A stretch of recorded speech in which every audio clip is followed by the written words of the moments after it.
Espero que esté en la casa de él.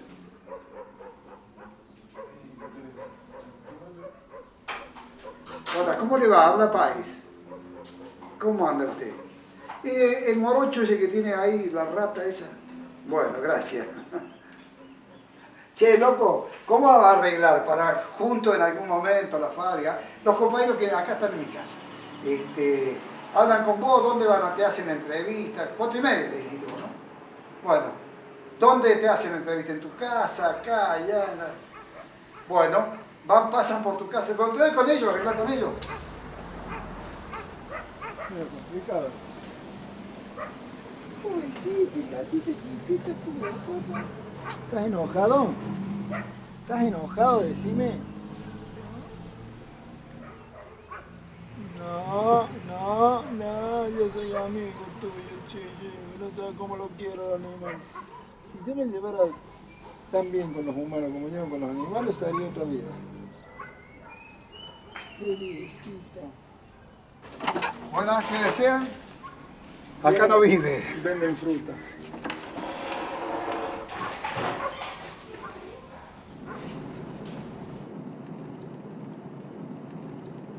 Esta es la nueva entrada de FIA. Cuando estábamos nosotros, no estaba esta entrada. No, entramos por allá.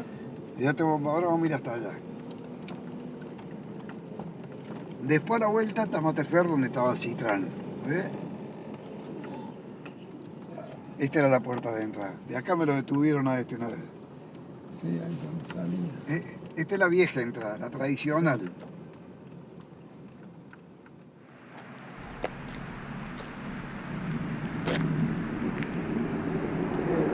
De ahí, arriba, amenazamos llevar los renes y tirarlos.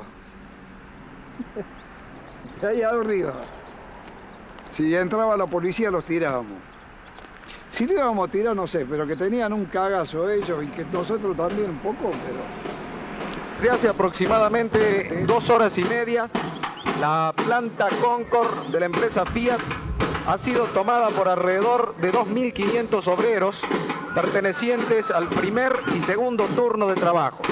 El conflicto se ha suscitado a raíz de las sanciones que la empresa ha aplicado a 7 directivos de las organizaciones gremiales que dirigen el movimiento obrero dentro de la planta.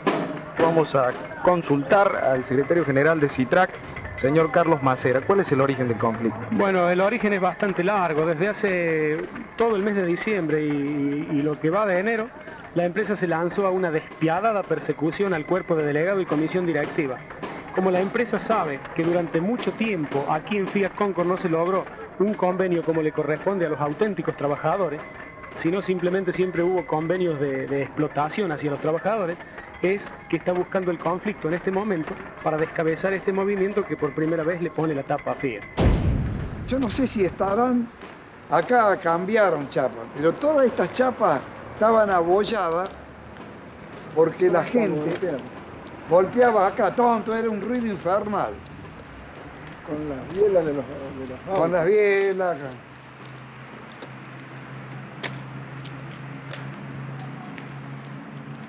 Sí, va tapado con pintura, con masilla. Esto tiene más de 30 años, 35 años tiene. Golpeaban. Pam, pam, pam, pam, pam. Acá hicimos la asamblea más memorable que... Acá. Cuando le dije a Curuché, le pregunté a Curuché que qué hacíamos con los renes. Le digo, los renes están con café, con whisky, están calentitos, nosotros nos cagamos de frío y estaba llovinando. Ah. Y le digo, ¿por qué no los encerramos a todos los empleados, a los jefes, y le quitamos esos privilegios que tienen? Me dice, suba a la asamblea, y vamos, llame a la asamblea y hable, me dijo. Me mandó al frente el cookie. Hablé, temblaban las patitas cuando hablaba. Pero los negros me ovacionaron en esa asamblea cuando le decía yo que les quitábamos los teléfonos, que los teléfonos únicamente los usáramos si tenían solución. Ah, y acá teníamos la guardia de control que manejaba la sirena, claro, en toda la fábrica.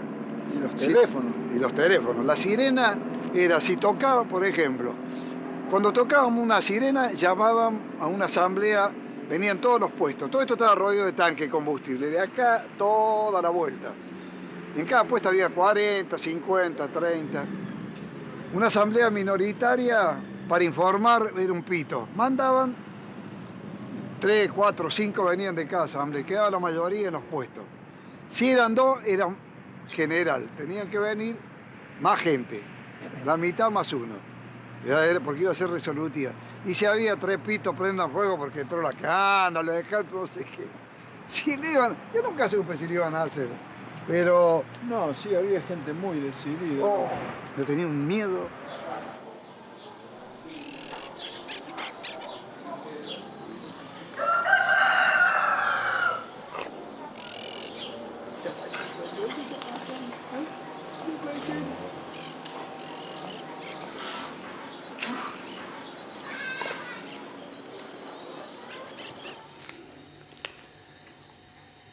Sí, mi cargo en Citral fue delegado de la planta C. La planta C eran 4 plantas y era una de las plantas más numerosas con más trabajadores.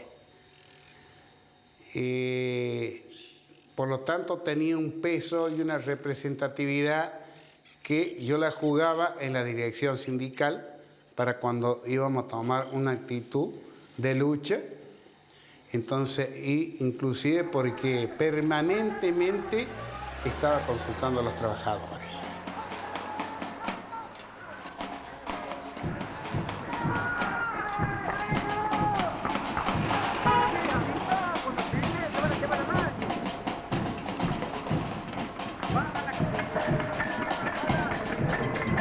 Como ustedes podrán apreciar, es numerosa la cantidad de gente que se ha encaminado desde frente a Matterberg.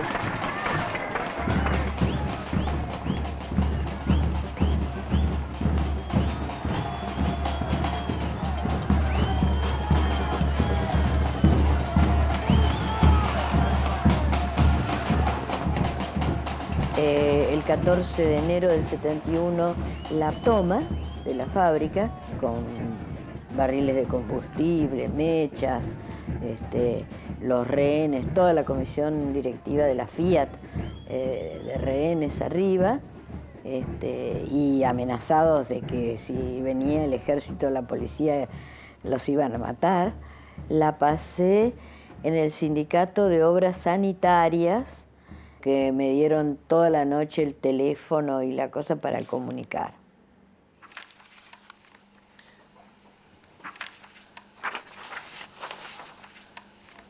Bueno, la fábrica, la Concord, era muy, muy grande, pero atrás era todo alambre tejido, alambre de gallinero. Entonces, como la fábrica estaba metida dentro de un barrio también, como casi todas las fábricas en aquella época en Córdoba y aún hoy, la relación con los vecinos era muy grande. El pase por arriba del alambrado de agua, de comida, de radios, la visita a la noche. Señora, ¿ustedes están esperando a sus familiares? Sí. ¿Tienen que salir ahora? Sí. ¿Hace mucho que los esperan? Sí, ya hace las 8 más o menos. Desde las 8 de la noche. Sí. ¿Les han traído alimentos estos días? Sí. Gracias. Cuando tomaban la fábrica, los estudiantes todos venían a nuestra fábrica. Se encargaban de repartir volantes. Flores hablaba en las universidades pidiendo solidaridad, trabajando en distintos centros estudiantiles y todo lo demás, movilizando a la gente, buscando la solidaridad en otras fábricas. Ahora, otra cosa más. Ustedes han entrado en contacto con la mesa directiva de la CGT Córdoba, han pedido apoyo, ¿no? Bueno, tenemos compañeros en la calle que están trabajando en esos contactos y espontáneamente hemos recibido así apoyo moral de muchos gremios, pero veremos en los hechos qué sucede. En lo que hace a los rehenes, el resto de los empleados administrativos... En ese momento estaba el general López Aufrán en Córdoba, porque ellos venían a negociar, larguenos 4 gringos y bueno, le vamos a dar una respuesta. Nosotros decíamos, ni un gringo afuera. Entonces le decíamos, si el ejército viene, por cada obrero que caiga, van a caer 4 gringos de arriba de cabeza. Así estábamos convencidos que teníamos que tener la fuerza y la voluntad y convencidos de que la lucha tenía que ser nuestra.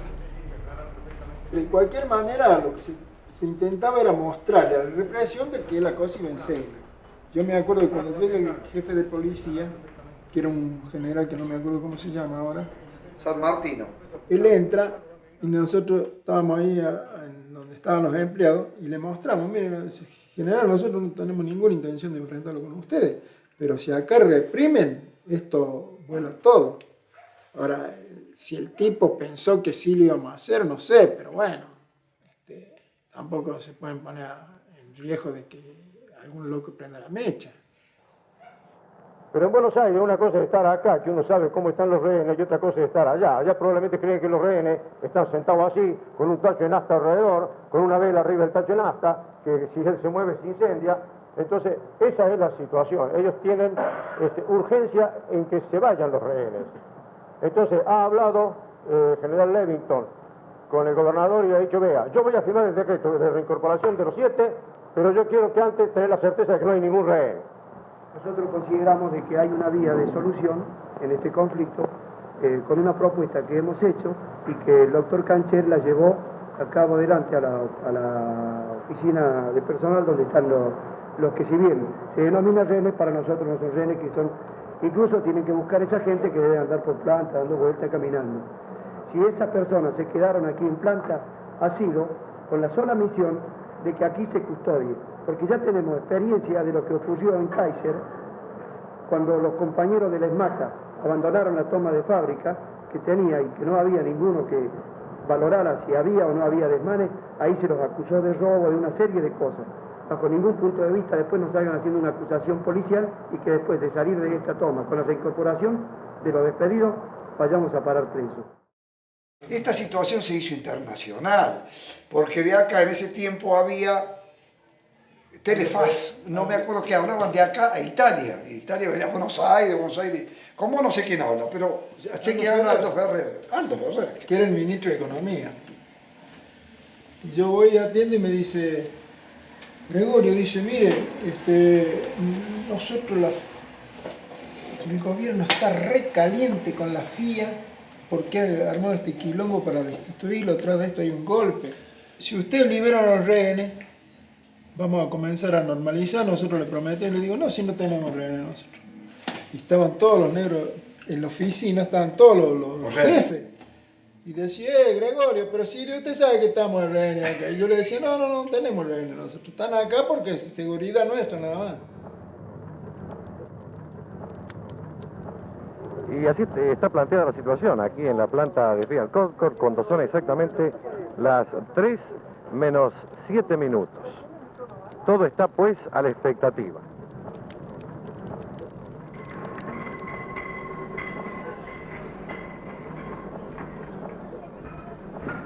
Bueno, la madrugada esa, viene la noticia por la radio, por todos los medios familiares que vienen a la puerta de la fábrica, que se acercaba el ejército, la gendarmería, la policía para desalojar la fábrica. Macera me dice, che, nos van a masacrar, van a matar gente. Asamblea, llamamos una asamblea, Martín Federico propone levantar la toma de fábrica, salir pacíficamente, el abogado. Un gringo de abajo le pregunta a Macera, y vos Macera, ¿qué opinás? Y sí, bueno, me parece que lo más conveniente que dice el gringo, abandonar la fábrica, Macera, al secretario general gremio. A mí me agarra un montón de delegados, me querían matar, no eran muy suaves, me dicen, no, tenemos que hacer una reunión mayoritaria y tenemos que reunirnos todos los delegados. Llamamos y se vinieron, salimos a recorrer con auto, venía gente, Cuando hacemos la reunión, la gente empieza a rodear la casilla y empieza a gritar de afuera a nosotros, no se caguen, cagones, ¿no? Una cosa, una puteada. Y nosotros no habíamos levantado todavía. Decidimos que sigue la toma de fábrica. A todo esto era a las 4 de la mañana, a las 5, empieza a aclarar, era enero, una asamblea hermosa, y proponen los compañeros que hable yo. Yo era menos creíble desde el punto de vista, que a mí me gustaba siempre, prendámosle fuego a cualquier cosa, entonces me avivo como venía la mano y digo, no, que hable el compañero Macera, lo que se ha resuelto acá, y hable el gringo. saca, pero mejor que lo hubiera hecho cualquier tipo. El gringo dice, no, compañero, hubo un error, tal vez no, por no consultar directamente a todo. La opinión, y en la cual me sumo, creo que es correcta y que tenemos que seguir, pero aclaman al gringo. Si hay que terminar con los rehenes, terminamos con los rehenes. Si hay que aprender por los gringos, tiene un discurso nunca oído en la boca de él, que siempre el gringo fue medido. Los negros ahora se ríen de eso, de su propia seguridad, de su propia empuje. Pero la verdad que yo creo que a los gringos se les puso difícil la cosa. Y era natural, qué sé yo. Estábamos ahí, yo me acuerdo que estoy en la puerta de fábrica discutiendo, siento una algarabía en la fábrica, los griteríos, todos tenían radio. Yo estaba en la puerta cuando siento de adentro de la fábrica. Y yo voy preguntando, ¿qué pasa? ¿Qué pasa? Ganamos, ganamos. ¿Te acordás lo que fue eso?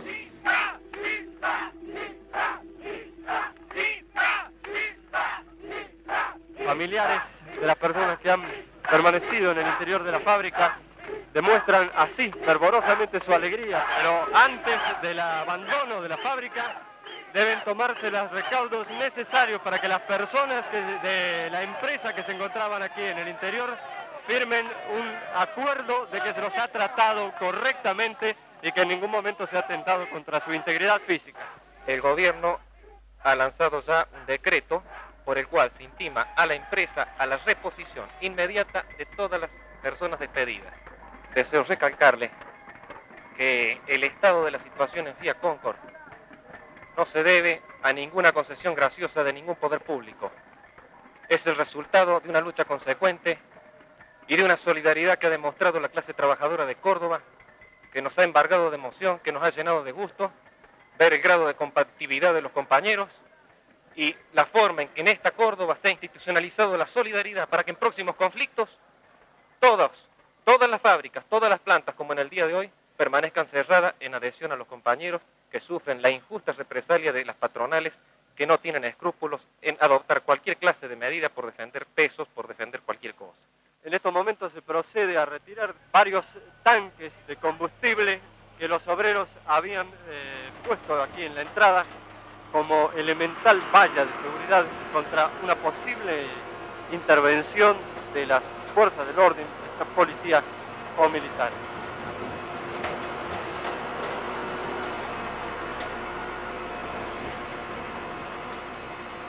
Se abre ahora el portón principal y ahora sí, uno de los dirigentes se acerca aquí hasta nosotros.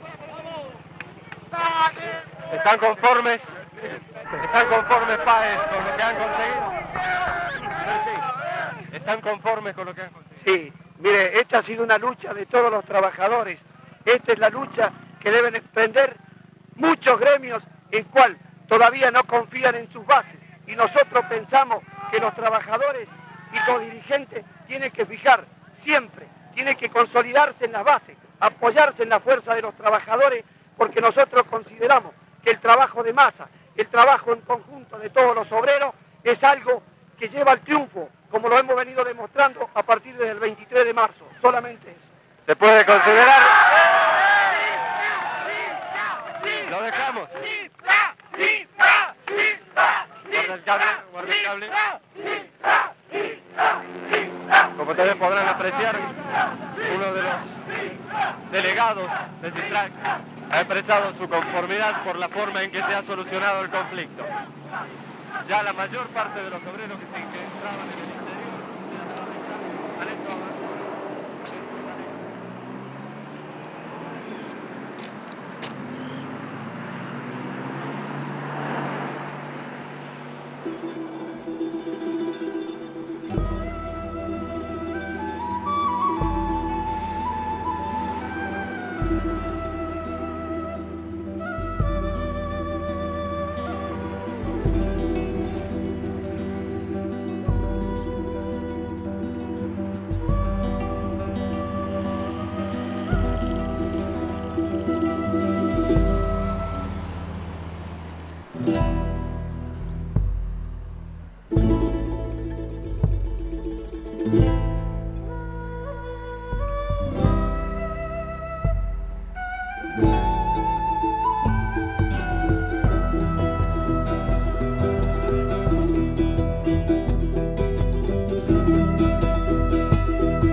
Cordobazo, que es una movilización realmente una especie de semi-insurrección, hay una tendencia muy profunda contra la burocracia sindical, hay un odio que se ve que está arraigado en la gente, que explota contra la burocracia sindical. Cualquier marcha de la época, fueran de los estudiantes, fueran de los obreros, la consigna más cordial era que se va a acabar la burocracia sindical.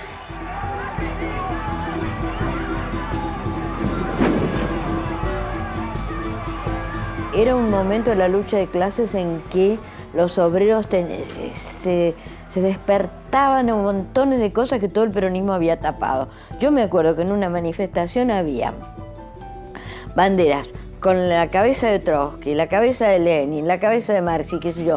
Y un negro que estaba al lado mío dice, mirá qué fierazo que es ese Trotsky.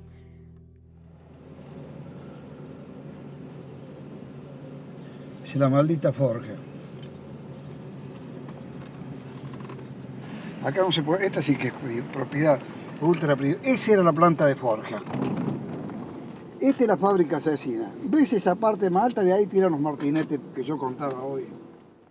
Ahora, Páez, ¿qué nos puede decir?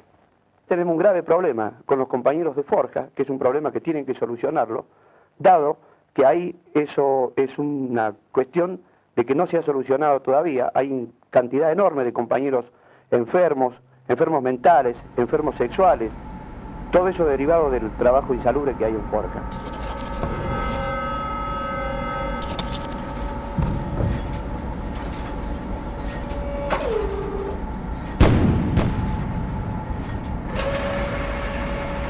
Era horrible lo que pasaba ahí, horrible. Ese trabajo insalubre causaba las peores enfermedades para un ser humano.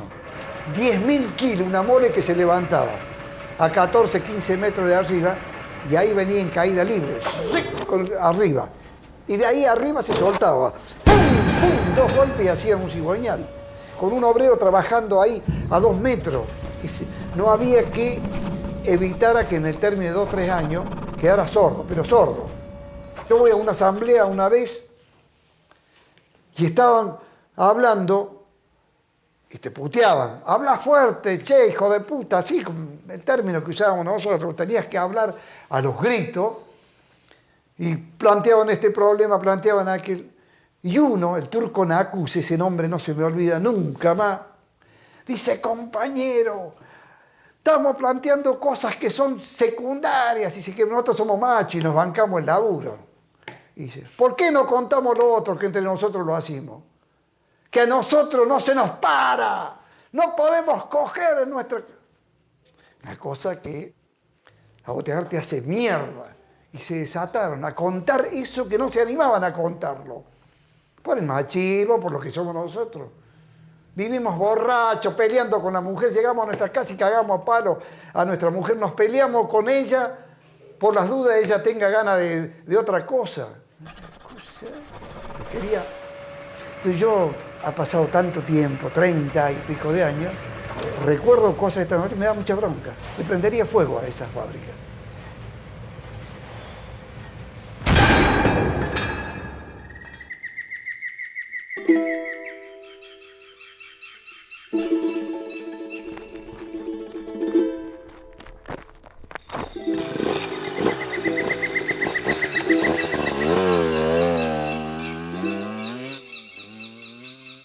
Con este sindicato nuevo se logra un salto en la conciencia, que era contra la dictadura militar, contra la burocracia sindical, metíamos todos, y contra la patronal.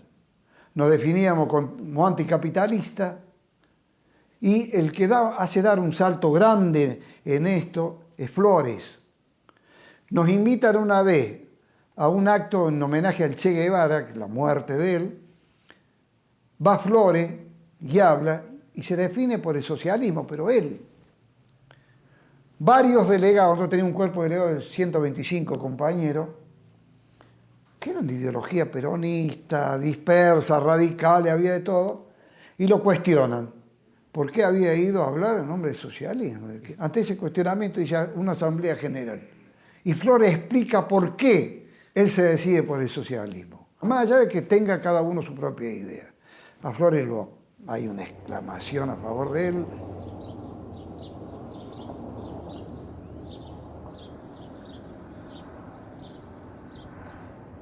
Una de las cosas que decía que nosotros podíamos vivir sin los patrones, que los patrones estaban de macro. Si nosotros producimos la riqueza y no necesitamos los patrones.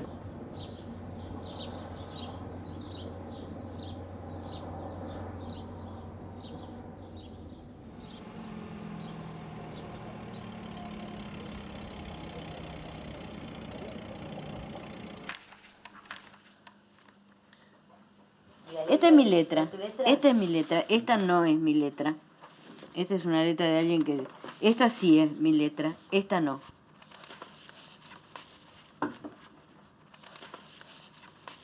Sacábamos el boletín con medios muy precarios, con máquinas que todavía tengo, una máquina común de escribir.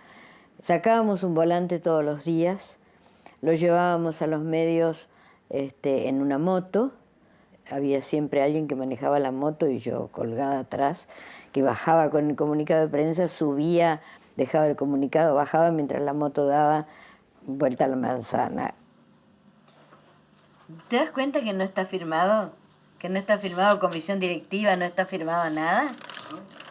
Dice, hoy como en enero recurrimos a los obreros y al pueblo. Nuestra lucha es parte de la lucha de todos. A nosotros nos sostuvieron ustedes cuando el 15 de enero abandonaron las fábricas en apoyo de nuestros dirigentes despedidos. Y si hoy nuestra intransigencia llega a abrir una brecha en los topes salariales, sabemos que será el conjunto de los trabajadores el que, lanzándose por ella, los hará saltar por el aire.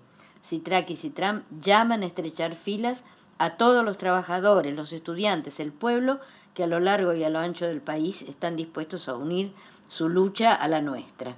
Contra la dictadura entreguista, contra el capitalismo explotador, contra la burocracia sindical traidora. Córdoba, junio del 71, era el momento en que se discutían las paritarias, los salarios en las paritarias. Sí, este es el tipo de volantes el tipo de retórica. Cada uno tenía su pedacito de influencia y qué sé yo.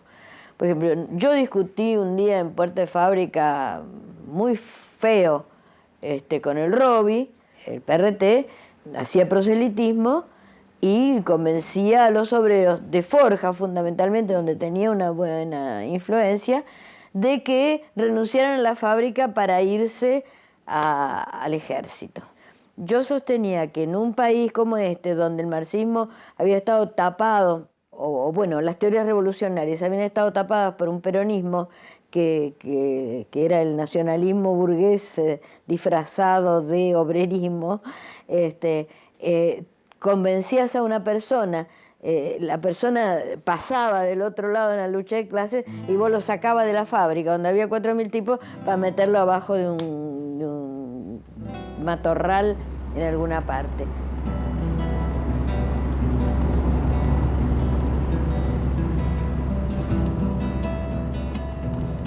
El cordobazo fue el golpe, quedó herido Onganía, pero no cae. Onganía cae al año después. Lo traen a Leviston, peor con Leviston. Traen un gobernador acá que era la reacción total, Uriburu. Y la gente estaba enardecida contra ese gobernador. Y él había dicho que en los sindicatos han ido una venenosa víbora y que Dios le ha deparado el destino de cortarle de un solo tajo. Entonces los negros empiezan a charlar y a hacer chayas acerca de la viborita y la viborita. Señor Páez, ¿podría explicarnos cuál es el motivo de sus diferencias con el resto de las actividades dispuestas por CGT local, es decir, el abandono de fábrica en vez de la toma? Bien, nosotros consideramos de que la única manera de hacer movilizaciones generales y que sean vistas por todo el público es que en la movilización está en la calle. Las pruebas más evidentes hemos tenido con hechos históricos como el Cordobazo, como el Rosariazo y como una serie de hechos que las tomas de fábricas, a no ser por cuestiones propias de que una persona en un establecimiento tenga una relación directamente con la patronal, es donde puede apurar y donde puede tomar rehenes, prepararse contra el ataque de la policía. Y en este momento nosotros consideramos de que esta toma es pasiva. En la calle es donde tenemos que expresarnos, que la gente nos vea, que la gente sepa lo que estamos haciendo.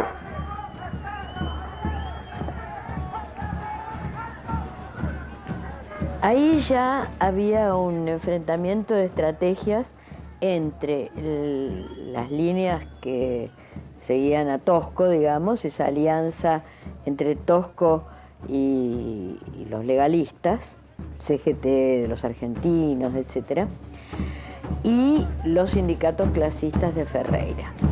La propuesta de Tosco, de Luz y Fuerza y de Les Mata era tomar los establecimientos. Tanto Concord como Materfer se opusieron porque ellos iban a quedar aislados en Ferreira, adentro de los establecimientos, y realmente el blanco eran ellos. El blanco no era Luz y Fuerza ni era Esmata, el blanco era terminar con los sindicatos clasistas. Uno de los dirigentes sindicales perteneciente al sindicato CITRAM está dirigiendo la palabra a los obreros en este acto. Combativo y representativo han querido atacar el movimiento de conciencia y lucha que tienen los compañeros trabajadores.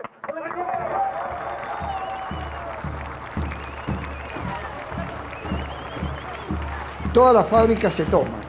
Nosotros fuimos y tomamos un pueblo, Ferreira. Y ahí en esa movilización nos matan un pibe de mi barrio, Cepeda. Lo matan. 14 de marzo.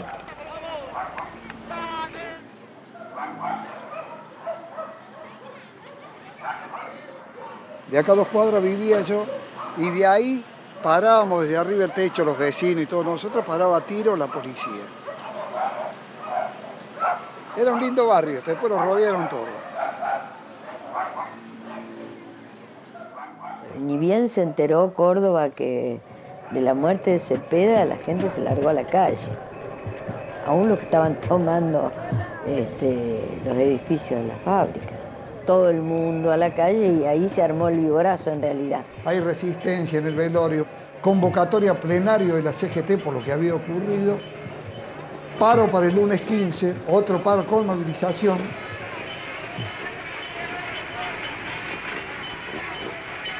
Cuando llegamos a la plaza de Vélez Sarsfield, nosotros caminando ahí, miles y miles de personas, me acuerdo, empleados públicos, estudiantes, todos concentrados, dicen que había 12.000 personas en la plaza. Hay una consigna a los barrios, Tosco había tomado el barrio, y se va a los barrios, se extiende en los barrios. Continúan hacia la plaza Luz y Fuerza, grupo de manifestantes. Después que termina toda la movilización, como a las 8 de la noche, con el Cookie Curuché y con el Cabezón Sufi, en la renoleta del Cookie, nosotros empezamos a recorrer las calles. Hasta allá, hasta cerca de Dinfia, había barricadas, todo, bancos que habían tirado, que habían quemado. Una movilización que en cierto sentido, me parece a mí, supera el Cordobazo en el sentido de que se dispersa más, es decir, se pone en vigencia la experiencia del Cordobazo.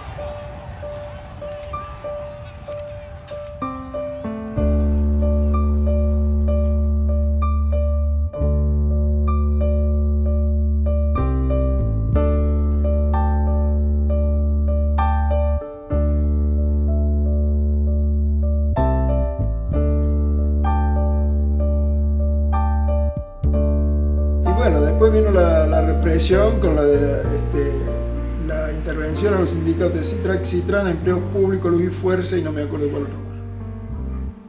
Teníamos orden de captura nosotros todos. Claro, teníamos orden de captura. Cuando vengo saliendo de la fábrica ahí en la puerta, un guardia grita: Flores, Flores, ahí va Flores, ahí va Flores, y me agarra.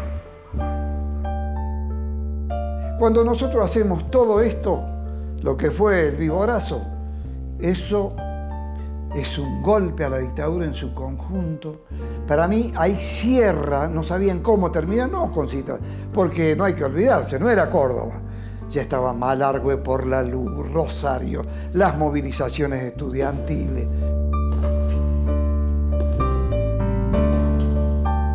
La NUCE encontró una muy buena solución para dinamitar el alza, ¿no es cierto? Que fue traerlo a Perón, preparar el Gran Acuerdo Nacional.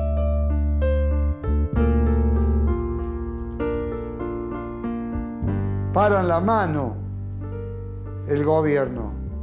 El peronismo, esas alianzas de CGT que nosotros tácticamente tendríamos que haber estado con ellos, no pelean más.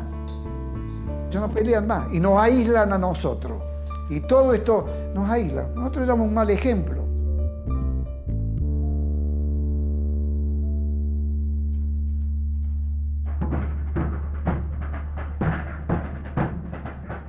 Ellos se sentían que estaban muy solos y que necesitaban aliados y además con una necesidad de enfrentar al sindicalismo burocrático, digamos, la necesidad de largar toda esta cosa del clasismo, de la clase, de la explotación, etc.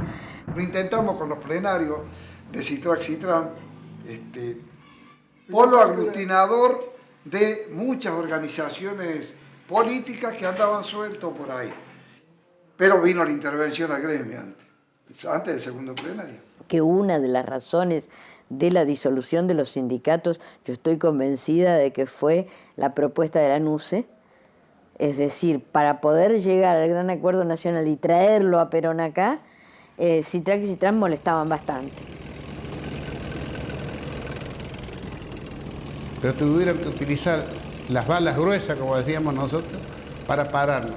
Porque si no, nosotros creo que marchábamos lícitamente, ya no cuestionábamos una reivindicación obrera o estudiantil, sino que conjuntamente con los estudiantes marchábamos ya diciendo y hablando bien claro de que nosotros queríamos cambiar el sistema. Entran con tanqueta, con tanques, llenan la planta, la gendarmería, la policía, perros, tanqueta. Y lo mismo hay mucha bronca en la gente, tiran piedra, bulones, se queda ahí.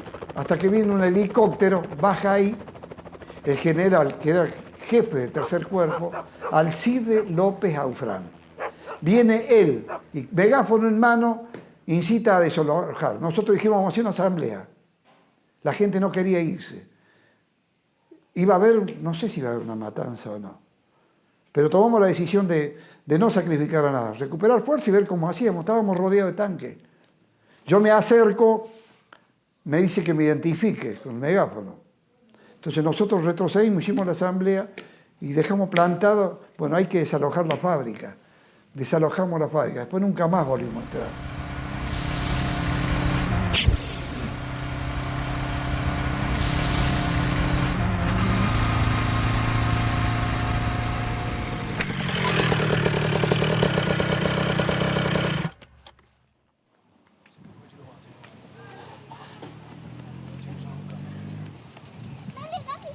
Algunas veces pienso, tiene como un correlato de lo que iba pasando en el país y iba pasando en el astillero. Casi calcado.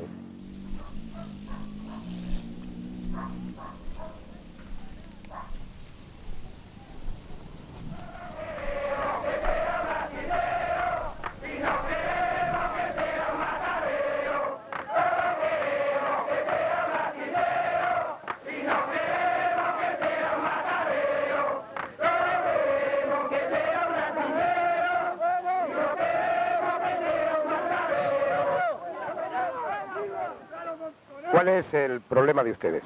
Bueno, el problema es de que acá el promedio de accidentes y de muerte de Astarza ya ha superado los límites programados, creo. Lleva récord mundial, a mi entender. porque ya se lleva una vida por barco. O sea que se hace, de 7 barcos se han llevado 7 vidas, como acá ven los carteles. Astillero específicamente en barcos ¿de qué tipo? Sí, barcos de ultramar, todo de carga de ultramar. ¿Y por qué se realizan esas muertes? ¿Debido a qué? Bueno, ¿Quiénes son los responsables? Debido a la mala inseguridad que hay acá en el astillero.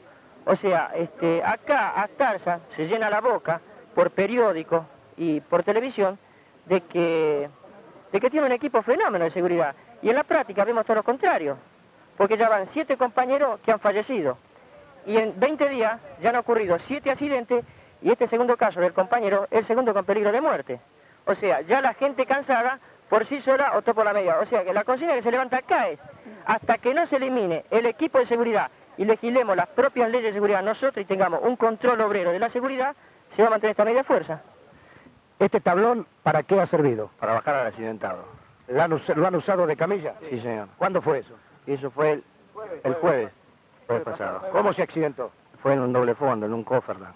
¿Qué viene a hacer eso? Realmente no lo vi. Es el doble fondo, o sea, en el doble fondo estaban trabajando los obreros. ¿Y no había seguridad? No había seguridad, primordialmente. Estaba fresquete porque era mayo, fue del 23 de mayo hasta el 2 de junio. Sí, pasaron bastantes días. Un compañero de la fábrica, en un doble fondo que es debajo de la línea de flotación, hay un doble fondo que son compartimientos de 1 metro por 1 metro donde se entra por un óvalo. Se prende fuego, se quema. Lo sacan los compañeros, no había camilla, es decir, lo sacan en un tablón, lo ponen en una ambulancia y se lo llevan al Instituto del Quemado. Sí, son barcos más chicos, pero bueno, el doble fondo de los barcos que teníamos se podía hacer 10 veces más grande este espacio que está ahí adentro. ¿Quiénes son los responsables directos de todos estos accidentes? Bueno, nosotros creemos que los responsables de estos accidentes son el cuerpo de seguridad de la planta Astarza, porque la planta Astarza tiene un grupo de gente que hace seguridad, dice ellos que hacen seguridad. Nosotros lo vemos en la práctica que no es seguridad, sino lo que están haciendo es llevarnos a un matadero acá donde realmente nosotros venimos a trabajar y no sabemos si salimos del trabajo.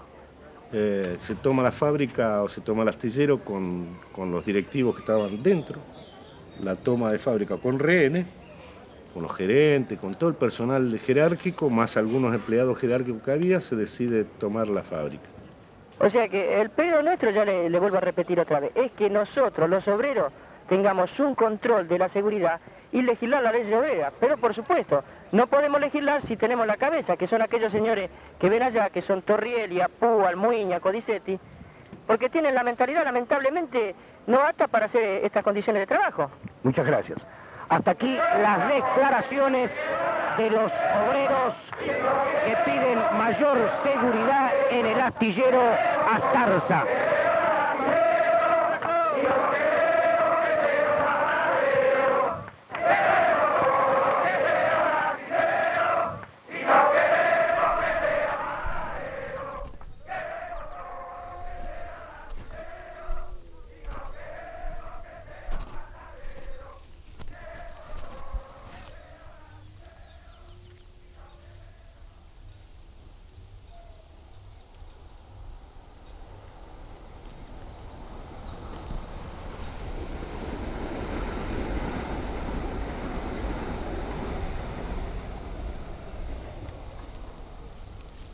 Vamos, ya está bueno.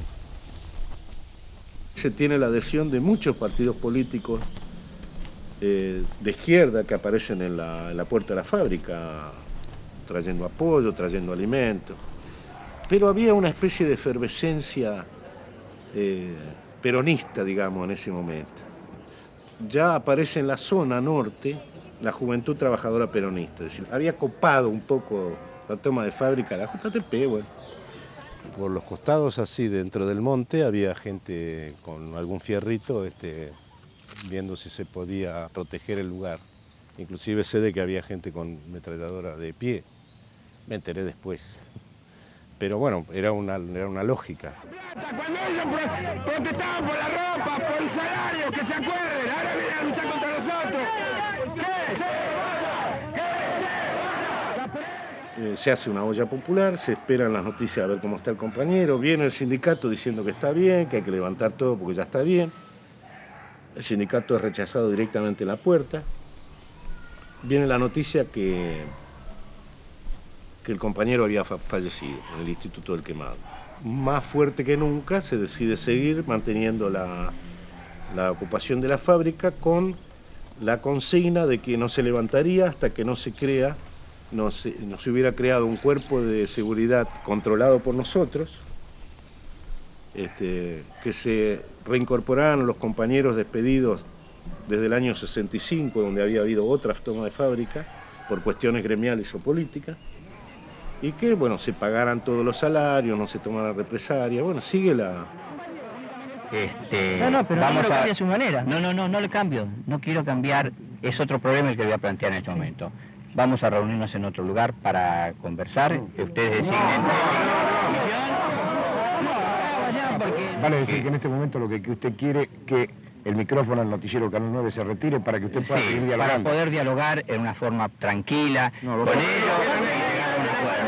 De la parte regional le pedimos a Canal 9 que no se retire, que se entere de todo lo que está pasando acá. Que acá, por más juez que venga, esto no lo va a levantar ni el juez, ni la policía, ni nadie. Permítame, señor, que el pueblo argentino se tiene que ver por todo lo que está pasando en el astillero Astarza, que durante 10 días tuvimos 7 accidentes, ¿no es cierto? Y tuvimos 8 muertos durante 3 años. Aparte el compañero ha muerto esta madrugada y la empresa no nos ha informado a nosotros que el compañero ha muerto. Tuvimos que informarnos por otro lado de que el compañero ha muerto. Quiere decir que la empresa entonces a nosotros nos trata como animales y no nos tiene como ser humanos.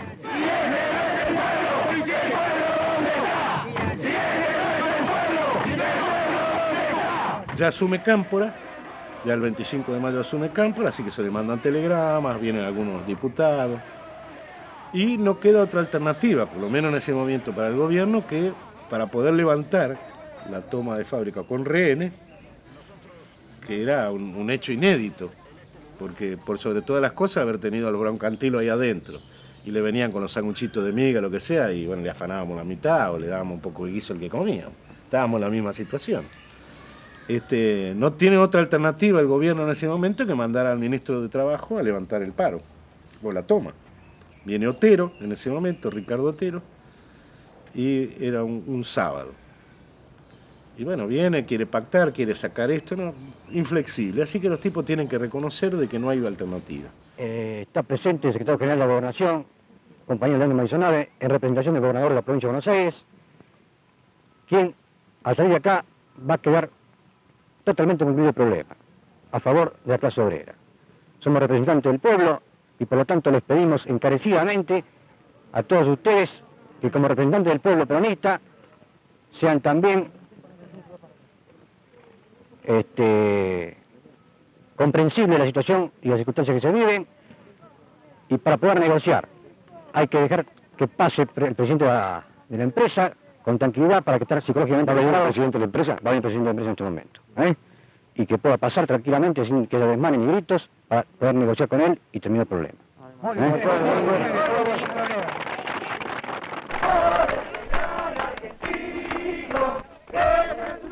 Perdón, buenas tardes. 9 Diario, Canal 9 lo molesta. Estamos conversando con el secretario del gobernador de la provincia de Buenos Aires, ¿verdad? ¿Su gracia? Leandro Maisonave. ¿Y qué noticia le puede dar a los compañeros obreros? Bueno, tiene noticia, yo que va a haber un tipo de solución. Si hubiera un ingeniero alemán en persona acá, así que evidentemente es el tipo de solución. ¿Usted se retira ahora? No, me voy a quedar, voy a comer acá. ¿Va a comer con los obreros del astillero? Sí, por lo tanto. Me parece.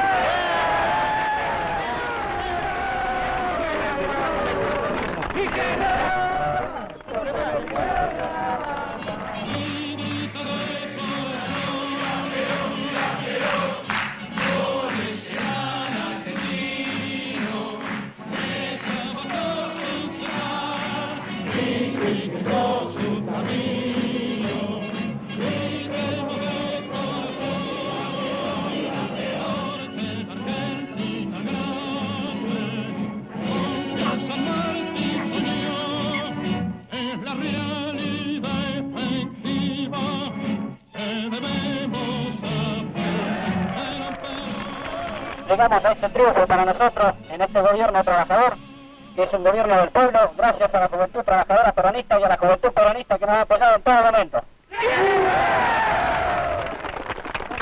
Y en este instante el secretario de la Gobernación, bueno, comienza a probar la comida de la olla popular. ¿Qué le parece esas papas? ¿Cómo están? Le falta sal. ¿Le falta? Sal. Bueno, así creemos nosotros que finaliza con una solución feliz para todos estos compañeros obreros. Sí, bueno, yo quiero aclarar primero que aquí el conflicto salió de las bases. La burocracia sindical nos dejó totalmente solos. Este es el triunfo y eso es lo importante, que lo sepa todo el mundo a través de un canal tan prestigioso como el de ustedes, que este es el triunfo de las bases obreras, porque la burocracia sindical, les vuelvo a repetir, nos ha dejado totalmente abandonados.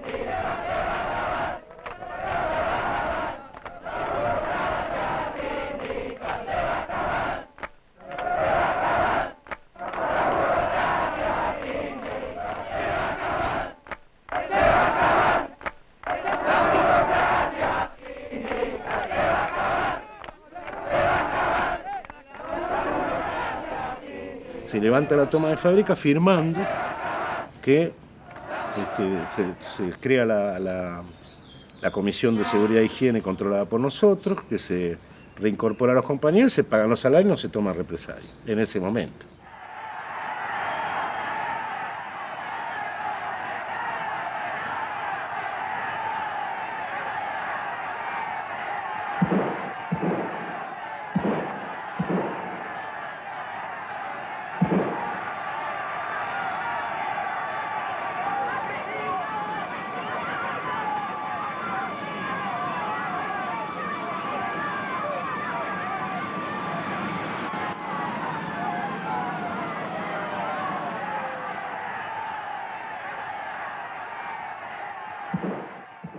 Mi papá era peronista, es decir, íbamos a lugares, yo era chico y me acuerdo que me llevaba a lugares medios clandestinos, tipo reuniones donde se cantaba la marcha peronista. Mi papá tenía la foto de Perón en el caballo Pintos, ese que tenía pintita. Pero yo nunca pude adherir, aunque la gente había quedado pegada en el discurso de Perón. Que las cosas te las iba a solucionar él, que se habían podido comprar la casa, que había dado crédito, que lo único que había hecho escuela. Además, el viejo defendía la CGT, defendía la columna vertebral del movimiento, que eran los gremialistas. Es decir, era muy difícil poder plantear, en ese caso donde yo estaba, qué pasaba con el peronismo.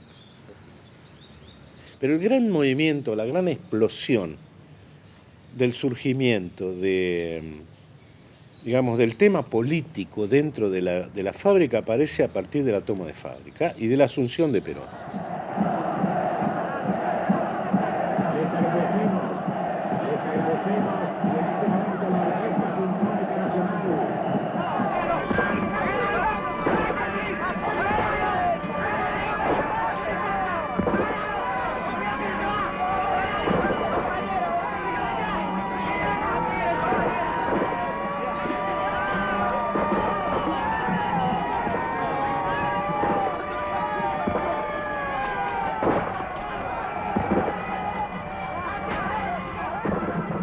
En lo inmediato, trabajadores y empresarios suscribieron, como parte del pueblo, un compromiso tripartito para organizar los aspectos básicos de nuestra economía. De ese orden surgió una fórmula completamente diferente. Desde que aplicamos la filosofía del acuerdo, no se engañó a nadie. Esa era la política que tenía Perón para llevar a cabo.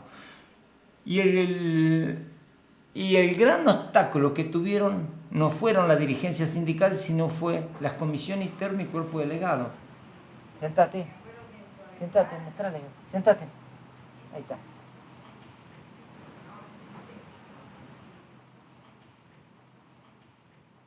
En los años 70, Del Carlos existía en este lugar. Esta era la entrada principal de Del Carlos. Ahí estaba la oficina de personal.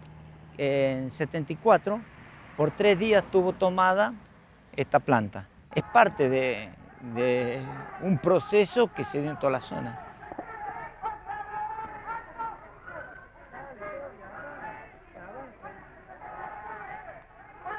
Se ocupó con rehenes, con los dueños de la empresa. Juan Tito del Carlos, el jefe personal. ¿Desde cuándo han tomado la fábrica? Desde hoy a las 11:15, pero ya hace 7 días que venimos haciendo paro de brazos caídos. Y hace un mes hicimos un paro de 8 días en el cual logramos que el Ministerio Interced nos dé una conciliación y la patronal hizo entrar al despedido. Pero al mes siguiente, cuando terminó la conciliación, echó de vuelta al despedido y después 86 compañeros más. Me recuerdo, la gente, había compañeras adentro de fábrica. Compañeras que tenían hijos, venían las familias. Acá se llenó de gente. Eso nos ayudó a mantener que no entrara nadie, a pesar de estar llena de tanques. Acá se llenó todo tanque de combustible con los Ampimóvil que había en la fábrica. Los compañeros trajimos, se llenó todo con tanque. ¿Qué dice la patronal de esta actitud de ustedes? Bueno, la patronal, nosotros le hemos presentado un pliego de condiciones, por supuesto en las cuales está incluida la reincorporación total de los despedidos, el pago de los días caídos, la incorporación de los compañeros de moldeados a la UON y la no represalia a todo el personal. Queremos destacar una cosa, nosotros hemos recurrido al Ministerio de Trabajo y no hemos sido atendidos de la forma que corresponde porque hemos ido desde el primer día del conflicto y hasta ahora no hay ninguna solución. Nos hemos visto obligados a tomar esta medida extrema porque ya pensamos de que aparentemente la única forma de convencer a la autoridad es demostrándole que uno está cada día más fuerte. Exacto. Bueno, ustedes ven todo el panorama que se extiende. El PCT tenía peso, gente tendenciada pertenecía al ER, había compañeros del Montonero, del peronismo de base, y había gente independiente, peronista, pero muy clasista, muchos compañeros, muy clasista. Hasta que la fábrica se dio a la reincorporación de todos los compañeros y se formó una comisión interna nueva de delegados. Hubo elecciones donde ganaron los nuevos compañeros que llevaron adelante el proceso. Fue uno de los hechos más importantes que se dio en ese momento, en toda la zona norte. No el primero, porque había hecho una experiencia anterior, había sido Astarza.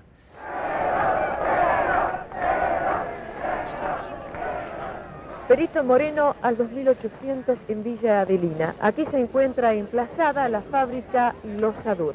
Desde las primeras horas de la mañana, unos 1000 obreros ocuparon la fábrica, medida asumida a raíz del despido de algunos trabajadores. Desde esa hora de la mañana, entonces, los obreros estaban aguardando la llegada de los más altos ejecutivos y cuando esto sucedía eran tomados como rehenes.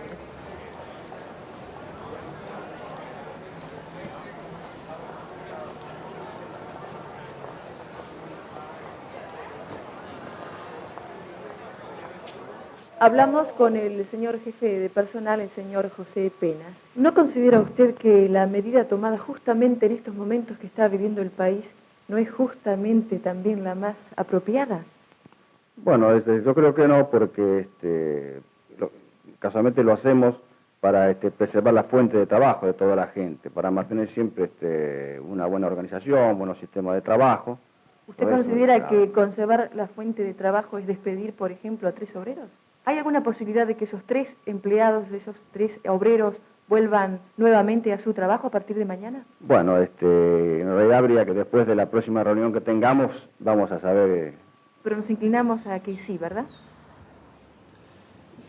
Se había expandido el tema Astarza y Navales.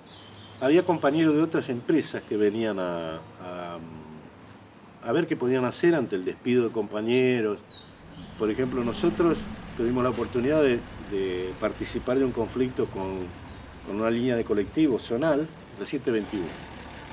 Y a partir de eso, cada vez que nosotros precisábamos colectivo para una manifestación, lo que fuera, los compañeros decían, ustedes vengan, Dicen que me apretan y yo enseguida pongo gasoil y salgo con ustedes. Por ejemplo, hubo una toma de fábrica en Terrabuzzi, en Pacheco. La fábrica Matarazo de Fideos que estaba en Villa Adelina nos pidió que los acompañáramos. Fue uno de los enfrentamientos más duros que tuvo los trabajadores con el gobierno e incluso con la burocracia. En su momento más álgido, los compañeros subieron con los rehenes hasta aquella parte donde está el cartel, en esa torre arriba. Bueno, en esa parte estaban con los rehenes. Entonces lo hacían así, lo empujaban como para adelante. En la subida, me contaba un compañero, que ellos decían, tengan cuidado muchachos, que no se golpeen, que no se vayan a caer. Y entonces uno de los que les llevaba dice, entonces ¿para qué lo subimos? Claro, pensaba que lo subían, decía, bueno, a esto dice, si no vamos a tirar. Eso demuestra un poco la combatividad y de la bronca de la gente también. A veces hay muchos casos que no se mide los hechos. La gente está dispuesta a llevar adelante las medidas a pesar de cualquier cosa.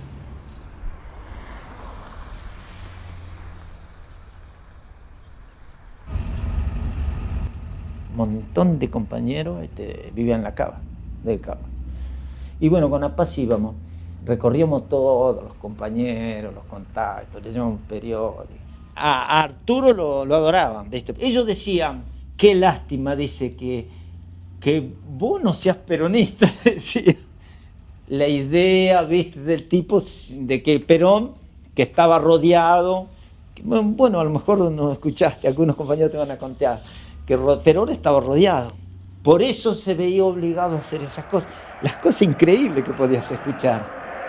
Las organizaciones sindicales se han mantenido inconmovibles y hoy resulta que algunos imberbes pretenden tener más méritos que durante 20 años.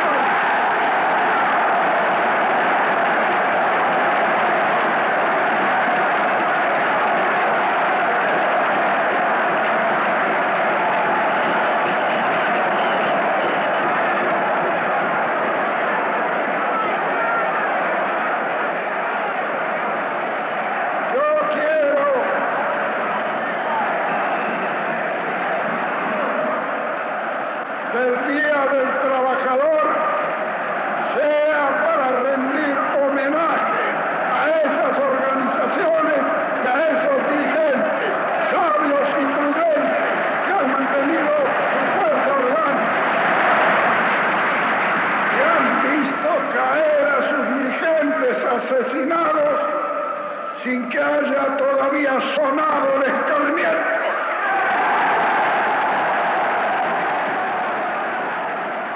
Que aún cuando los echó de la plaza, los Montos no tenían una posición de decir Perón es un traidor, nada de eso.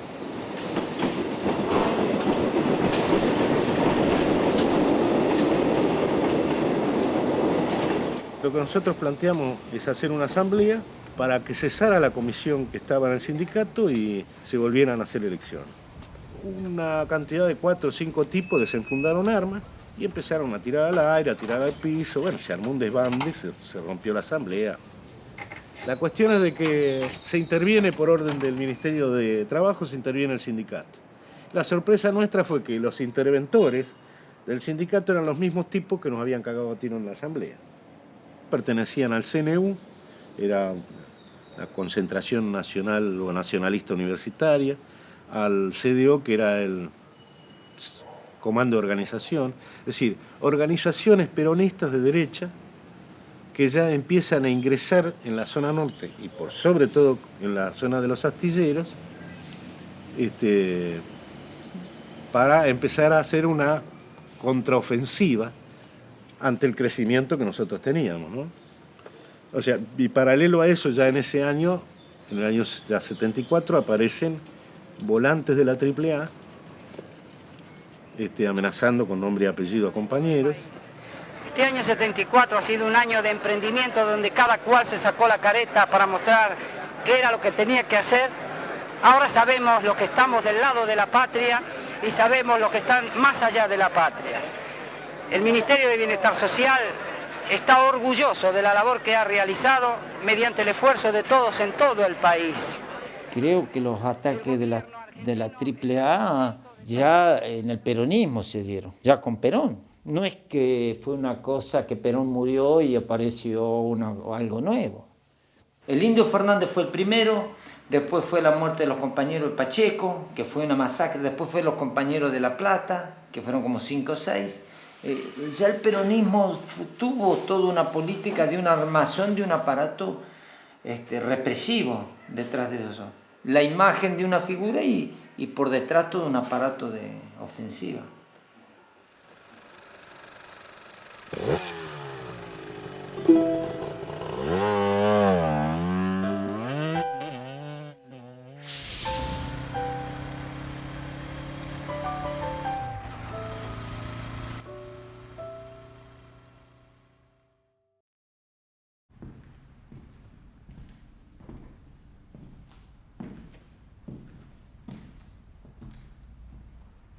La ficha personal, en tu caso, está elaborada el 11 de octubre del año 72 y nos remite a un legajo de referencia que es el 9840. En la ficha personal, como se ve, hay nada más que datos filiatorios, pero lo que hace es mandarnos a legajos en donde hay información sobre tu persona. ¿Y cómo es que se mezcla mi vida en La Plata como estudiante con mi vida en San Nicolás cuando fui a militar al movimiento obrero? Porque justamente como el archivo está organizado no por personas, sino por temas, si vos sos sindicalista, primero sos estudiante, va a haber documentación en mesa A, después sos sindicalista, va a haber en mesa B, y va a haber también documentación en la mesa DS, que es la mesa de delincuentes subversivos, digamos, que empieza a ser el criterio de todos aquellos que se van conformando como el otro para la policía.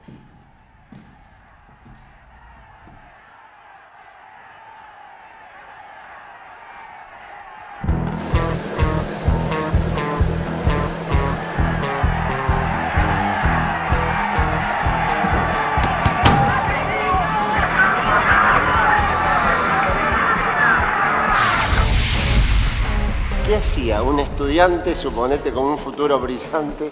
No tanto brillante, pero por lo menos un futuro, qué sé yo, mejor que lo que podría hacer con un asalariado simple, en Villa Constitución, en una fábrica metalúrgica donde se producía acero y donde las condiciones de trabajo eran de terror.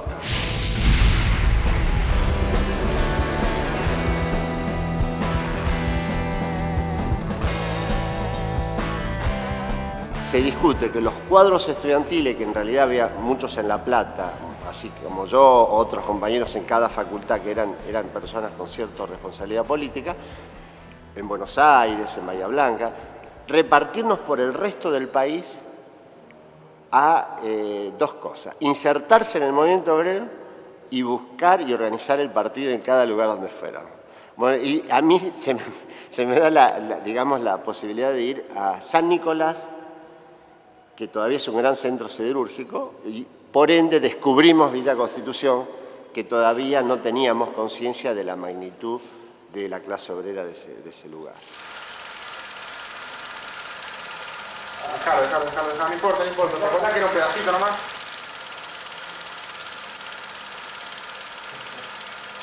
¿O es todo así ahora? No, ahora sí bien.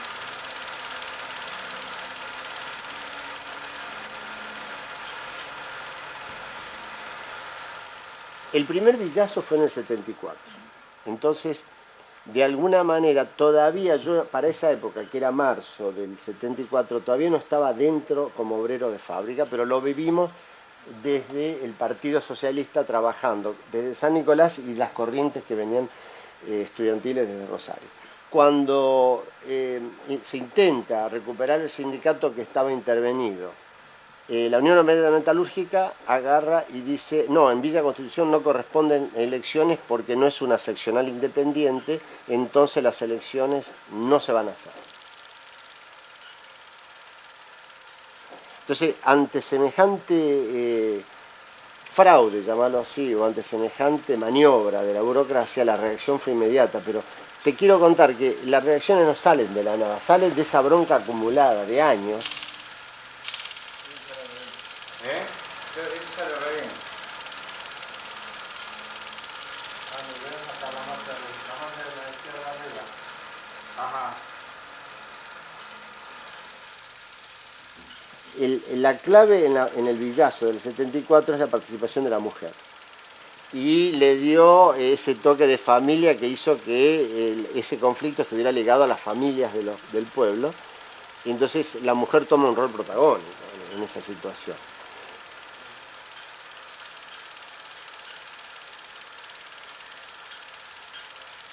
El gobierno del Perón de la época recibe esa firmeza y sabía que el movimiento obrero estaba decidido a llevar adelante esa toma, inclusive con rehenes e inclusive rodeando a los rehenes con tanques de nafta, y fue un triunfo casi inmediato, te puedo asegurar.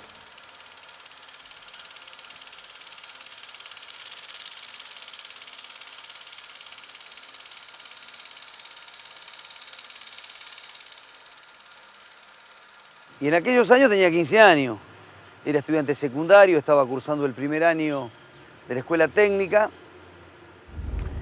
y nuestras vidas era no solamente ir a la escuela, sino también acompañar a nuestros viejos, como toda la familia de los trabajadores lo hacían. Y en una ciudad donde el peronismo ganó por el 90% de los votos, en el año de Cámpora, por ejemplo, y Perón, ¿cómo se entendía o cómo se explicaba que 7.000 trabajadores que menos de un año antes habían votado masivamente por el peronismo y lo habían llevado al poder y había retornado el general con toda una expectativa enorme de todas las familias obreras, estuvieran enfrentando a ese gobierno?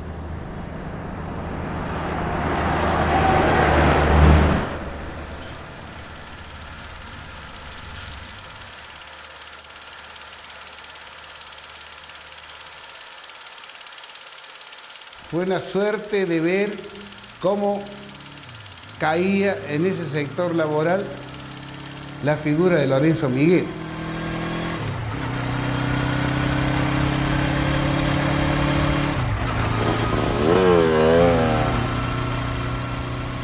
No era que hubiera una dirección sindical esclarecida y combativa y la base dormía, no, todo lo contrario.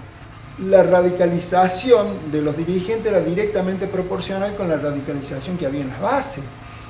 Es un polo de atracción en aquel momento de la inmensa mayoría de las corrientes de izquierda que estaban creciendo.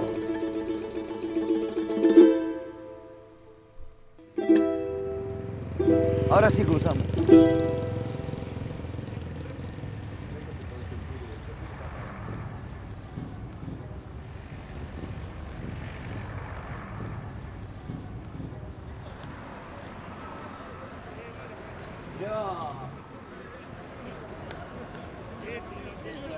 Acá estamos en las instalaciones del Club Rivera del Paraná.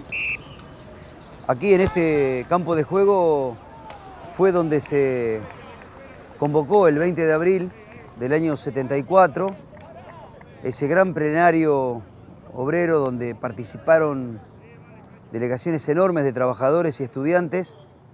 La convocatoria es muy linda porque, bueno, es un llamado a coordinar las luchas amplio del movimiento obrero argentino y sobre todo en sus nuevos elementos que surgían como corrientes clasistas que se enfrentaban a las burocracias y a los sindicatos tradicionales. Entonces, la mayoría de estas corrientes eran corrientes de las comisiones internas de las fábricas o de base, que salían desde adentro del movimiento obrero. Pero no todas eran esas. Estaba, por ejemplo, Tosco, que era el secretario general de Luz y Fuerza de Córdoba, o Salamanca, que era un destacado dirigente del ESMATA de Córdoba, o sindicatos de fábrica que habían surgido como Citrac, Citran, había delegados y comisiones internas importantes. Entonces, esos participan, a tal punto que la cancha del Club de Riberas de Paraná, que es una cancha de fútbol enorme, estaba repleta esa cancha. Tuvo toda la vanguardia de ese momento y todo lo que era la zona propulsora, que tenía algunos dirigentes combativos, Martín Amato, que también tenía en zona oeste, que tenía dirigentes combativos. Bueno, estaban todos los que era la vanguardia de ese momento, del 74. Pero hay un elemento para destacar que ha sido el terrible boicot que sufrió ese plenario de parte de la Juventud Trabajadora Peronista y de Montoneros, que no solamente lo boicotearon, sino que no participaron de esa convocatoria. Sí, pensaba coordinar las luchas de todo el movimiento obrero argentino y, que la medida, y hacer suya en cada punto del país la lucha de los distintos sectores del movimiento obrero. Pero queda en esa declaración. Creo que el único que llevaba una posición de coordinadora era el PCT. Estaban toda la mayoría, estaban en la posición de Piccinini, de no coordinar. Digamos, tenían la posición del conflicto por lugar, como se venía dando. No, que por el momento no creé una coordinadora. Una gran sospecha que tuvimos fue que el Partido Comunista, que no quería intervenir en esas actividades, de golpe decide, a partir de ciertas comisiones intersindicales, participar junto con lo que se llamaba el peronismo de base de la época. Y el Partido Comunista se había puesto como un gran aliado del gobierno de Perón. Cuando en Villa Constitución se llama a hacer un frente de una corriente sindical antiburocrática, no se puede llevar adelante porque Tosco no quería romper con el Partido Comunista. Tosco muchas veces a mí me dijo en la cárcel personalmente, mira Gregorio, yo no soy del Partido Comunista, yo soy de izquierda, soy marxista, pero orgánicamente no estoy dentro del Partido Comunista. Pero no quiero romper con ellos, me lo dijo 1000 veces.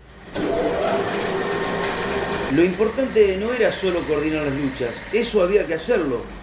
En el plenario se podría haber dado el primer paso para poner en pie una dirección alternativa a la burocracia sindical peronista, que incluso se propusiera disputarle la dirección del conjunto de los trabajadores que aún confiaban en el gobierno. Esa es la gran discusión, pero yo creo que uno de los déficits grandes de esa época era que nadie quería romper con el peronismo, porque el peronismo era una fuerza muy importante. Andá a ponerte en contra de la Juventud Trabajadora Peronista en el Gran Buenos Aires, en las coordinadoras. Te aplastaban, si eran la inmensa mayoría.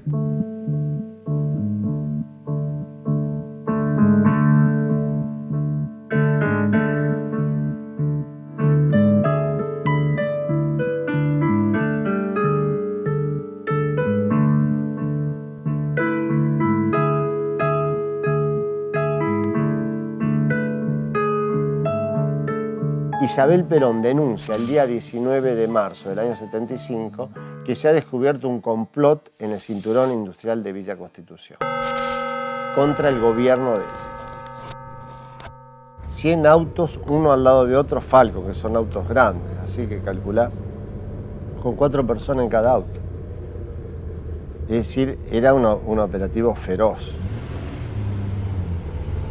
Entonces, no había una preparación previa que uno dijera, estábamos esperando que venga y vamos a resistir contra esta ofensiva del gobierno. Los sacaron a todos en la casa, casi en dirección. Vos imaginate que Pichi, todos los que estaban presos de Coronda. Tomamos la fábrica, el inmediato esa clásica era tomar las fábricas. Y la Unión Obrera Metalúrgica a nivel nacional se declara en contra de la huelga y a favor de la intervención de Isabel Perón. Ese mismo día había nacido mi hija el 20 de marzo. Entonces, yo el 20 de marzo no voy a trabajar. Entonces, en lo personal, se me produce una tremenda contradicción que es, ¿qué hago? Porque había nacido mi hija. Yo tenía que atender a mi familia. Mi familia en realidad vivía en Buenos Aires. Yo estaba bastante solo. Y tuve que tomar la decisión más drástica de mi vida. Es decir, asumir la responsabilidad de seguir este conflicto, de asumir mis responsabilidades políticas, para lo cual habíamos ido a la regional de Villa Constitución en San Nicolás, y aceptar la responsabilidad que se me había dado de ser miembro del comité de lucha para llevar adelante el conflicto. Entonces le digo a Ana, se van a tener que ir con la nena porque acá no se pueden quedar, porque pueden pasar cosas, y bueno, vienen mis suegros, vienen en auto y entienden también la situación, o no sé si lo entendieron, pero por lo menos, bueno, estuvieron de acuerdo en irse a Buenos Aires. Y fue uno de los momentos más difíciles de mi vida porque por las lágrimas que implicaba tener que deshacerte, desprenderte de una situación de afecto, de cariño, y por otro lado con ese riesgo de no saber qué iba a pasar. Y yo me quedo ya a disposición del comité de lucha, que nos eligen por una asamblea muy grande de todas las fábricas. Y éramos 6 en principio, pero eran 2 por fábrica. Entonces me nombran secretario de prensa del comité de lucha. Empezamos a reorganizarnos, primero a conocernos, a reorganizar y a escribir el boletín de lucha número 1, que lo escribí creo que en una servilleta y con una linterna abajo de un farol o algo por el estilo, porque no teníamos ni lugar ni nada. Y la gente de nuestro partido lo imprime en Rosario y lo trae enseguida. Entonces, rápidamente la gente, por lo menos le llegara un papelito que dijera, mire muchacho, esto lo seguimos de esta forma, ¿no? Se decide de cualquier manera desalojar las fábricas porque iba a ser un enfrentamiento inútil resistir. ¿Qué hacemos después que nos vamos de las fábricas? Ya quedamos organizados por barrios. El comité de lucha era el que hacía de nexo entre todos los lugares. Entonces nos dividimos, hay un tesorero, un secretario de prensa, un comité de relaciones con otras fábricas, un comité político que tomaba contacto con todos los partidos políticos del país, y así cada uno iba haciendo su trabajo y poníamos un punto de encuentro. Siempre había 2 puntos de encuentro. Si este falla, tenemos otro, y así nos íbamos moviendo. Nunca dormíamos ya en el mismo lugar, sabiendo que nos había pasado lo de varias casas que habían ido ya a buscarnos, o sea que ya estábamos en la mira nosotros directamente. Inclusive en las listas negras de lo que sería la AAA, que decía, bueno, fulano de tal condenado a muerte, etcétera, etcétera. Y creo que fue un factor determinante en muchos jóvenes de la ciudad el hecho de haber tenido que vivir bajo ese gobierno que había sido votado popularmente por la comunidad, una terrible represión. No solamente desde el punto de vista militar, sino psicológica, física. Veníamos a las escuelas en colectivo y los colectivos eran parados y requisados por retenes de policía y ejército. Un compañero mío de Medcon, digamos compañero de trabajo, Rodolfo Mancini, lo habían secuestrado con su auto, lo llevaron a Buenos Aires, lo asesinan en el baúl del auto y le prenden fuego. Terrorismo de Estado. Y es un golpe a todo el movimiento de masa. Se quiere hacer un acto el 22 de abril, unos días antes del 1 de mayo. Ese acto es de una represión feroz y además muy fuerte. Toda la represión del acto, con helicópteros. Y este hecho empieza un poco la dispersión. Esa denuncia de complot subversivo que el Ministerio de Bienestar Social, comandado por López Rega, y los interventores de la UON y el mismo Lorenzo Miguel, no fue más que la antesala de lo que el movimiento obrero después iba a vivir a partir de marzo del 76 con el golpe de la dictadura militar. Después de lo Rodolfo viene otras detenciones al resto del comité de lucha, y entonces ya vamos quedando pocos, igual sigue funcionando, nos entramos a organizar y decir, bueno, ya por barrios, a levantar la huelga organizadamente. Entonces, creo que logramos una retirada ordenada. En esa retirada ordenada, los 2 últimos en caer somos, por lo menos del comité, somos Pacho y yo, que cuando llegamos esa noche a la casa donde queríamos pasar la noche en Rosario, ya nos estaban esperando y bueno. Esa antesala del golpe militar del 76 quedó reflejada en la política que tuvo la gran patronal de Asindar, que fue la que inauguró los tristemente y célebres centros de detención clandestinos donde decenas de compañeros sufrieron la tortura, donde decenas de compañeros dejaron sus vidas. Esa derrota que nos impusieron a sangre y fuego en el 75 fue lo que en el 76 la dictadura encabezada por Videla impulsó a nivel nacional y que llevó a la liquidación física de 30.000 compañeros.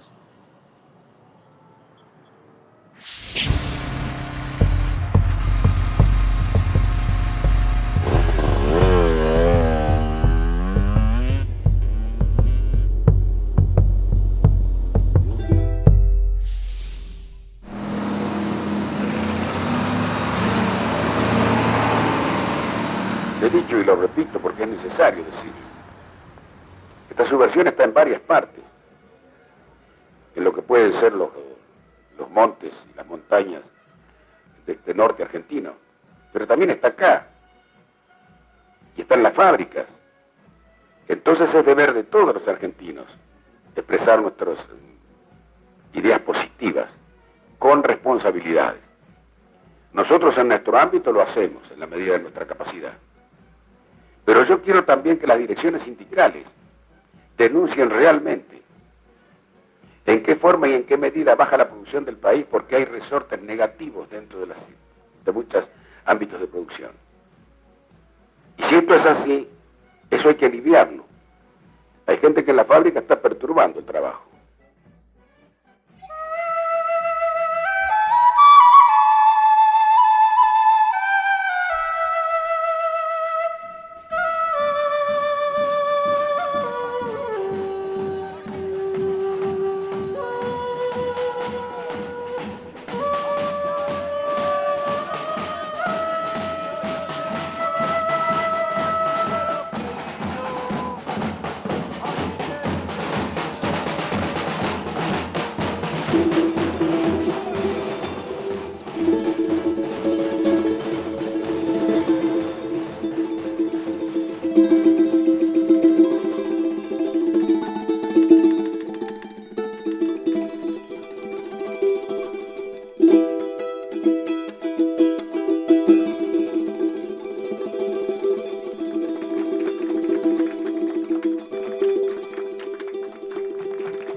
No se discutía si era necesario hacer la revolución o no, si había que luchar o militar por un cambio social o no, no era la discusión, el debate que estaba en curso.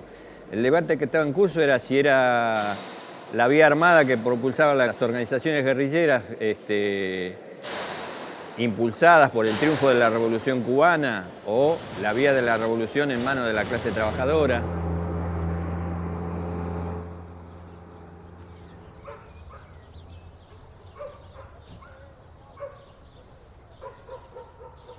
Yo empecé a militar en el año 73. La participación en el encuentro de Villa Constitución en el Club La Ribera es uno de los hechos que más me quedó grabado, junto al 1 de mayo del 74, cuando Perón echa de la plaza a Montoneros y a la JTP. Es decir, fue el primer hecho que ponía blanco sobre negro y le sacaba la careta al regreso de Perón.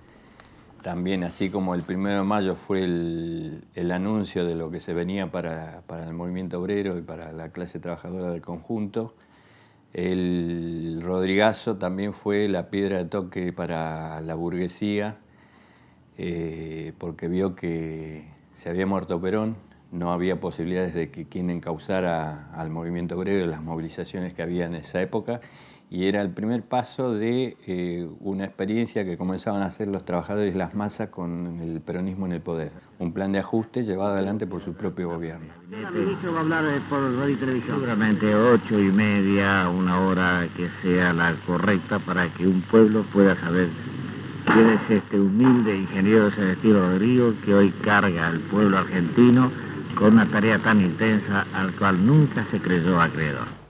El discurso del ministro de Economía, difundido anoche por radio y televisión, es reproducido esta mañana por todos los matutinos de Buenos Aires.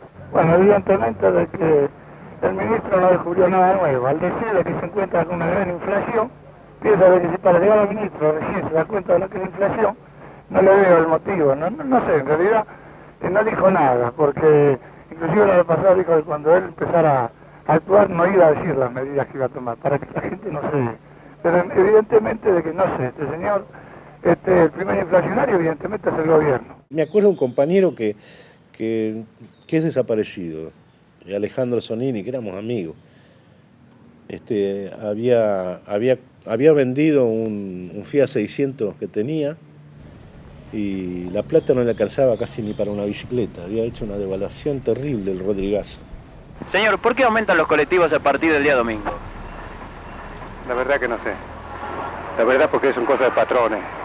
¿Usted no es patrón, señor? No. ¿Y le parece lógico que a partir del día domingo se incremente el costo de la vida? No. Yo he visto también por la ropa de los chicos, de la escuela, cualquier cantidad de dinero uno gasta. ¿Pero la ropa aumentó en la misma proporción que los alimentos? Bueno, sí, creería yo que muchísimo. Y bueno, uno tiene que comer fideo, todas esas cositas, con un poquito de carne, unas papitas y rebuscársela. ¿Qué comiste hoy? Y comí un patty, un sándwich de paté. ¿Cuál es la salida? Los políticos caducos que tenemos van a solucionar algo en absoluto. El pueblo tiene que estar más unido. El 27 de junio nosotros vinimos acá a la planta y los compañeros hicimos una asamblea y el gremio había llamado a una movilización en Plaza de Mayo. Nosotros fuimos casi todos los compañeros. En Plaza de Mayo la dirigencia quería apoyar a Isabel, una forma de presionar, pero tampoco definirse. Esa política que tiene la burocracia de sí y no, una forma de presionar porque la presión de la gente era muy grande, perdía un prestigio enorme. Y por otro lado, tampoco romper con Isabel, seguir manteniendo las relaciones que tenía el peronismo. La gente totalmente distinta, la gente insultaba a López Rega, insultaba a Isabel y decía, bueno, se empezó a plantear ahí 14.250 o paro nacional.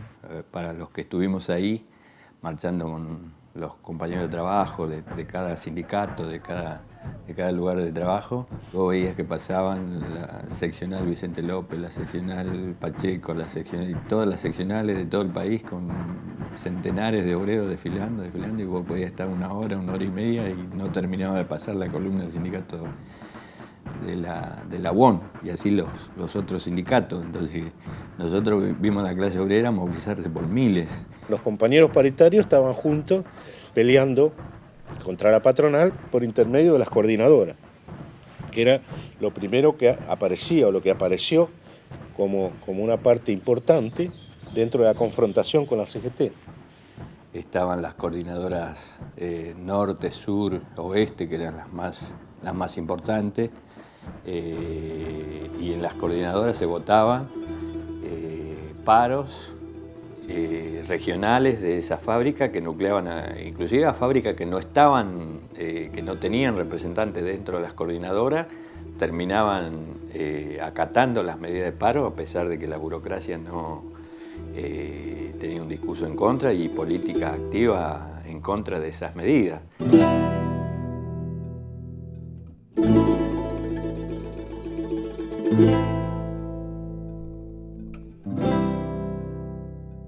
Hicimos una movilización muy grande con las coordinadoras para ir a la Plaza de Mayo. Era toda la mano que iba para la capital por Panamericana eran todos colectivos, es decir, kilómetros de colectivos. Así que cuando llegamos a la altura de lo que es Fondo de la Legua, que estaba la fábrica Patti, Fanacoa en ese momento, no sé si Patti estaba, nos para la policía provincial. De acá hasta donde ustedes quieran, hasta la General Paz llegan. Ahora, cuando ustedes traspasen la General Paz para allá, la Policía Federal tiene orden de tirar. Y ahí se hizo la asamblea, ¿ven? Con muchísima gente. Y con los micros todo puesto arriba de la Panamericana. Era digamos, un panorama bastante pintoresco y lindo. Y la zona sur, los viejos compañeros siempre cuentan cómo eran las reuniones que se hacían junto a propulsoras, docentes, trabajadores estatales de las distintas fábricas petroquímicas, de la construcción. Una forma de participar del conjunto de los trabajadores, donde podías hacer una asamblea y llevar el mandato de la asamblea. Ese es un punto decisivo, porque si tenés que tomar una medida, parar, decimos vamos a parar todo, y la fuerza no da, no sirve la coordinadora. En este momento, compañeros, lo único que les pido es de que una vez por todas tengamos que tomar esa bandera de trabajadores, compañeros.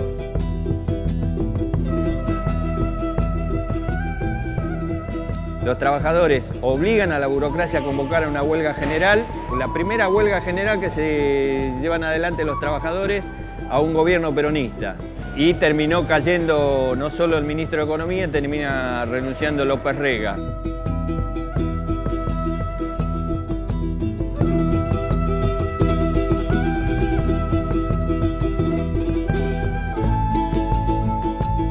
El movimiento obrero le dobló el brazo al gobierno peronista.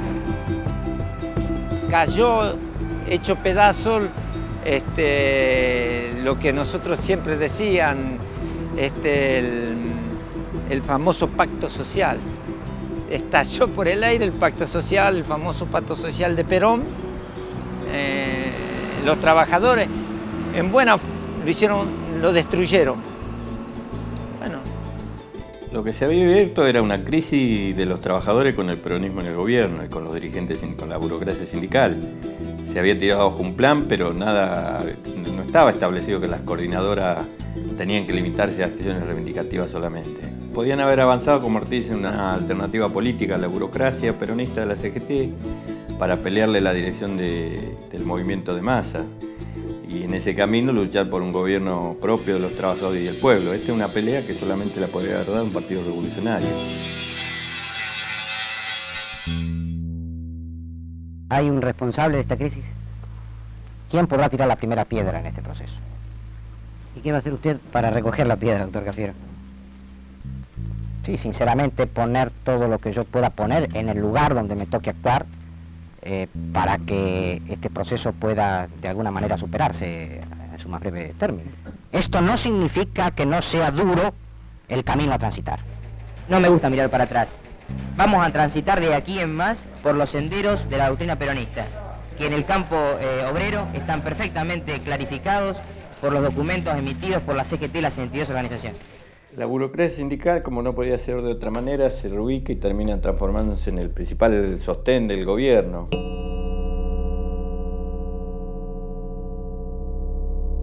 De las corrientes que dirigían a las coordinadoras, la JTP y los Montos estaban subordinados al peronismo.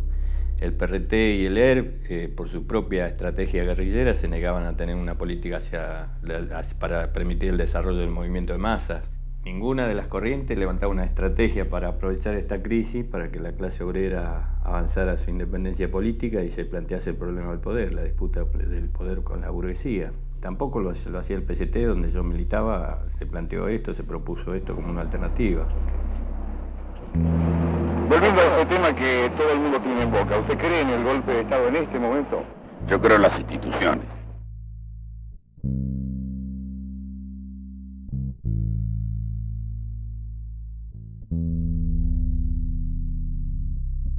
En ese entonces ya había dictaduras en Uruguay y en Chile. En nuestro país, los empresarios y el imperialismo organizan y llevan adelante el sangriento golpe genocida del 76, lo que marca el cierre del proceso revolucionario abierto en el año 69 con el Cordobazo en la Argentina.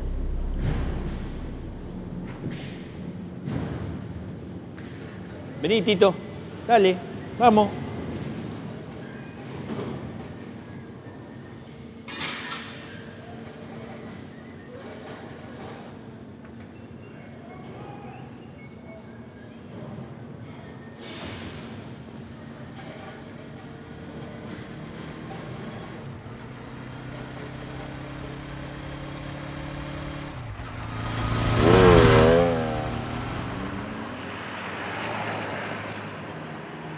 No hay vía pacífica para lograr desalojar al capitalismo.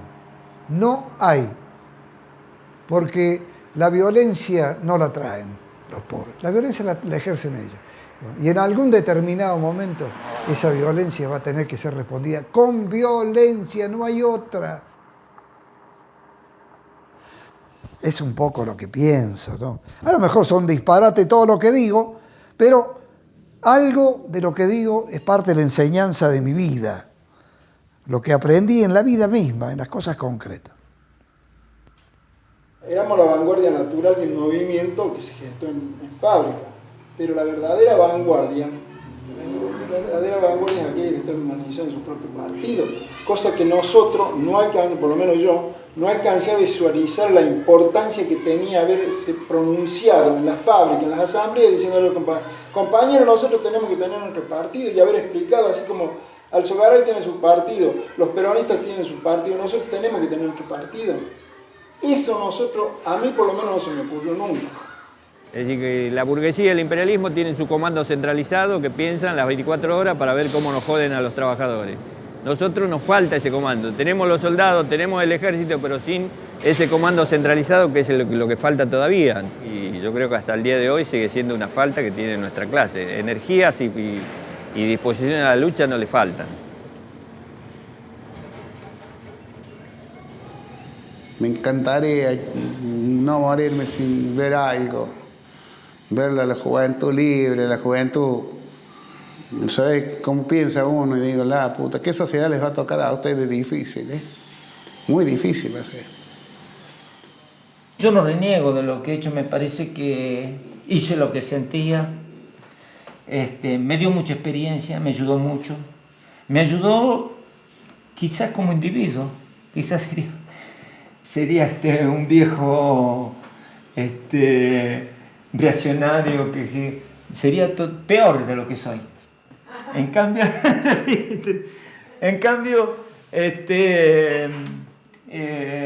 me dio algunas cosas, algunos valores que lo reivindico. Y me da también la satisfacción de conocer gente muy buena, conocer lo mejor de la clase. Eso son cosas que para mí me dio una satisfacción muy grande. Eso no voy a renegar nunca de eso, al revés. Que esta memoria de las cosas que se hicieron, las cosas que hizo la clase obrera, las cosas que se hicieron en un proceso de concientización, no son posibles de ser apoderadas individualmente. Es decir, uno es el portador, la persona que recuerda, pero no sirve recordar para mí. Esto es recordar para que uno lo guarda para otro momento de alza, para que los obreros que tienen que llevar adelante este proceso se apoderen de ella, lo tomen como herramienta. Es decir, no es cuestión de volver a cero cada vez. Hay una experiencia que tiene que ser conservada y transferida. Y bueno, yo tengo 80 años, así que hay que apurarse.